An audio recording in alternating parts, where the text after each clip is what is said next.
مساء الخير على قلوبكم الطيبة يا متابعيني يا قمر. مين فينا يقدر يقاوم طبق الكشري المصري؟ الكشري يا سادة يا كرام حكاية مصرية أصيلة، كلنا بنحبها، كلنا بنشم ريحة دقتها والصلصة بتاعتها واحنا ماشيين في الشارع جنب محلات الكشري، بنبقى هنتجنن عليها وعايزين ندخل المحل ناكل الكشري وبيحصل. بس تعالوا النهاردة نعملها في البيت زي المحلات تماما، طعم ما يختلفش عليه اتنين. زي ما انتوا شايفين كده عملت صنفين من المكرونة، مكرونة سباكيتي ومكرونة صغيرة، وحلة تانية ضفت فيها كوباية عدس بجبة ومية، ونزلت بمعلقة صغيرة كمون ومعلقة صغيرة ملح وسبتها علشان تتسلق، وقطعت بصل وسبته لحد لما يتحمر ويقرمش معايا. وفي حلة تانية على النار حطيت معلقة كده تقريبا معلقة من الزيت، وحطيت معلقة من الثوم علشان خاطر نعمل صلصة الكشري بتاعنا النهاردة.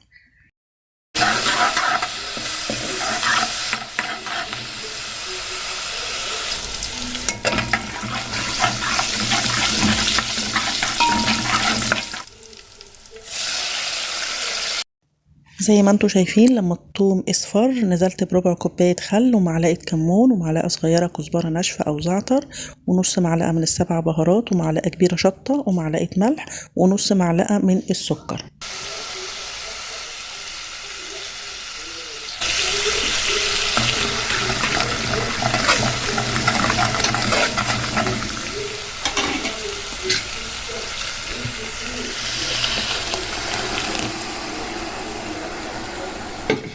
واخر حاجة نزلت بيها صلصة الطماطم.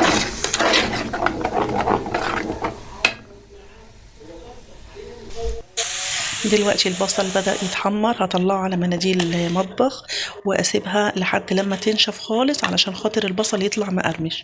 تعالوا بقى نعمل دقة الثوم على البارد. جبت معلقة كبيرة من الثوم المهروس ومعاها معلقة صغيرة ملح ومعلقة كزبرة ناشفة ومعلقة كمون كبيرة وكوباية صغيرة خل. هنقلب كل المكونات دي مع بعض وبعد كده هنزودها مية من الحنفية وهناخدها ونحطها على النار نغليها كده غلوتين 3 علشان خاطر ريحة الخل تطلع كده وريحة الثوم وتبقى حاجة حلوة قوي.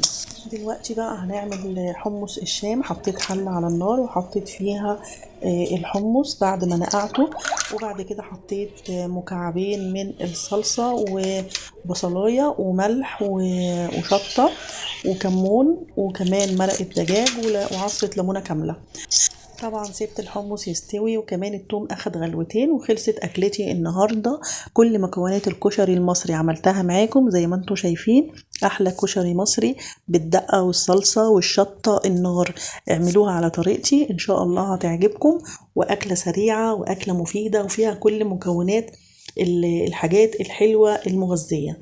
يا رب الفيديو يكون عجبكم. لو وصلتم لحد هنا صلوا على النبي كتير قوي في التعليقات، ولو مش مشتركين في القناة اشتركوا وفعلوا الجرس علشان خاطر يوصل لكم مني كل جديد ويجيلكم إشعار بالفيديو بتاعي. شكرا لكم على المشاهدة وإلى اللقاء في فيديو جديد، مع السلامة.